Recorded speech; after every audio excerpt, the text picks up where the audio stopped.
Guys, আজকে একটা সত্যি কথা বলবো সবাইকে। আমাকে যখন পুলিশ ধরে নিয়ে যায় তখন আমি জেলে। আমরা এমনিতেই গরিব টরিব মানুষ, চাষাবাদ করে খাই। আজকে আপনাদের মিথ্যা কথা বলবো না, সত্যি কথাই বলবো সবাইকে। তো আমাদের কিছু জমি আছে, ওগুলো চাষাবাদ করে দুই মুঠো ভাত খাই। তো আমি মারামারি করে আমাকে পুলিশ ধরে নিয়ে যাই, আমাকে জেলে ভরে দেয়। তো এটা জেলের কাহিনী বলতেছি, 1 মাস আগের কথা।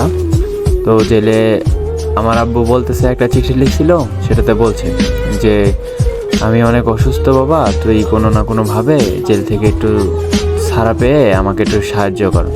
কিছু আমি করতে পারি না, একা চলতে পারি না, টাকা পয়সা নাই, কেমনে জমি জমাতে চাষ করবো, তুই আয় তোর ছাড়া হইতেছে না, আমি একা পারতেছি না।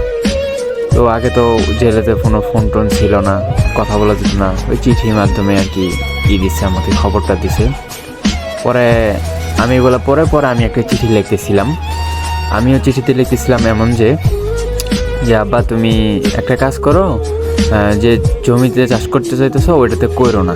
কারণ আমি যে মানে মারামারি করে যে চলে আসছি জেলে, সেই জেলের ইয়ের জন্য আমি ওই অস্ত্রগুলা ইগুলা সবগুলো ওইখানে রেখে আসছি, ওই জমিতেই পুঁতে রাখছি। তুমি এগুলা করো না আব্বা, কারণ এগুলা করলে সব কিছু আর আমাকে ধরে আরও মার দিব। তো তুমি এগুলা করো না আব্বা। এই চিঠিটা আমি লিখে পাঠাইছি। তো পুলিশ কী করছে, পুলিশের কাছে দিচ্ছি। পুলিশ কী করছে, সেই চিঠিটা নিয়ে গিয়ে ওরা দেখছে। দেখার পর তো সাথে সাথেই বাহিনী নিয়ে ওরা গেছে, হাল টাল নিয়ে গিয়া ওরা সবাই খোদাখুদি করে একদম মানে শেষ করে দিছে, অস্ত্র টস্ত্র পায়নি। পরে আমি আবার আব্বার কাছে একটা চিঠি লিখলাম।